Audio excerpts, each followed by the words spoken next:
તો ગાઈઝ કાર્યાલય ઓફિસથી હવે આવી ગયા છે પાછા આપણે સ્ટુડિયો ઉપર અને અત્યારે આપણે જે હર્ષિંગ બેઠા છે અહીંયા અમારા રસિકભાઈ તો ઓળખું છું પણ આપણે સિસ્ટમ લાવી છે નવી બીજી તો એનું ઓપનિંગ કરવાનું છે શુભારંભ કીબોર્ડ છે માપનું એલઈડી છે માપની બતાવી લે રુદ્ર સીપીયુ છે પેલું પડ્યું તો એલઈડી છે જો અને પેલું સિસ્ટમનું સીપીયુ છે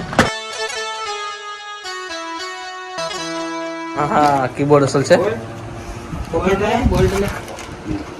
હા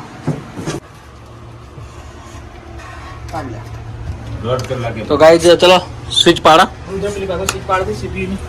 તો સ્વિચ પાડી દીધી છે રુદ્રના હાથે ચલો રુદ્ર આઈ લાઈટ જો સિસ્ટમ ચાલુ થઈ ગઈ છે ચેરસિંગ એક નંબર સેક ને નવી સિસ્ટમ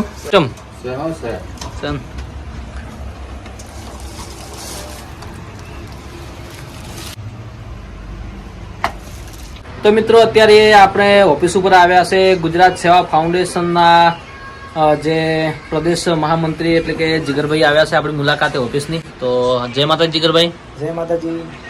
શું કહો અમારી ઓફિસ ઉપર આવીને તમને કેવું લાગ્યું? બસ આ તમે કે કરતા હતા એટલે મારે આવવું પડ્યું કે ચાલો અમારા રણજીતભાઈના સ્ટુડિયો છે આરજે સ્ટુડિયો વધાણી મુકામે એટલે કે મુલાકાત અહીંયાથી નીકળ્યા એટલે અહીંયા મળતા ગયું.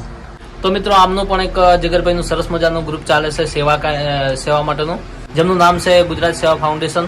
તો ચલો એમના વિશે થોડું જીગરભાઈ જોડે આપણે સાંભળીએ. ગુજરાત સેવા ફાઉન્ડેશનના અમારા પ્રદેશ અધ્યક્ષ શ્રી પ્રિન્સભાઈ ઠાકોરના હતા અને હું છું પ્રદેશ મહામંત્રી. અને અમારું કાર્ય સાહેબ એવું છે લોકોની સેવાનું મદદરૂપ થવું અને સેવા કરવી. ધારો કે આ જીવન અમે વ્યક્તિત્વ રીતે કે જે પુઅર એટલે ગરીબ હોય એવા હોય એ લોકોને અમે કરિયાણાની કીટ વિતરણ કરીએ છીએ. અને એવું નથી અમે પણ મહિને મોકલાવીએ છીએ. અને બીજી વસ્તુ એક કે અમે ઓપરેશન પણ કરી આવીએ છીએ તદ્દન ગરીબ હોય ને એના. અને મિત્રો એક બીજી સરસ મજાની વાત કે જીગરભાઈ જે આપણું ગુજરાત સેવા ફાઉન્ડેશન એમના દ્વારા પણ સરસ મજાના સમૂહ લગ્નનું આયોજન ચાલી રહ્યું છે. તો એ પણ હજુ તારીખ કરી નથી પણ તારીખ ડિક્લેર કરશે એટલે આપણે કહીશું.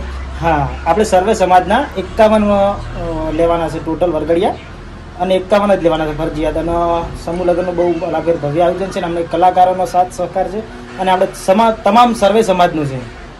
તો મિત્રો સર્વે બહુ સપોર્ટ કરજો અને જેવો અમને સપોર્ટ કરો એવો અમારા ગુજરાત સેવા ફાઉન્ડેશનને પણ સપોર્ટ કરજો, સાથ સહકાર આપજો અને સમૂહ લગ્નનું આયોજન કરવાનું છે એમાં સાથ સહકાર આપજો અને સેવાના કાર્યમાં પણ જોડાજો. આપણી ટીમો ચાલે અને આપણે ભાઈ છે ને તાલુકા વાઇઝ દરેક ગામડે ટીમો ચાલે છે. અને આપણે અંબાજી કેમ્પ પણ કરીએ છીએ, જમવા રહેવાનું નાવા ધોવાનું બધું સ્પેશિયલ હોય છે. કલાકારો સાથે રાસ ગરબા સુધી પણ આપણે પ્રોગ્રામ કરતા હોઈએ છીએ. તે ખેરાલુ મુકામે રાખેલો હોય છે અંબાજી સેવા કેમ્પ.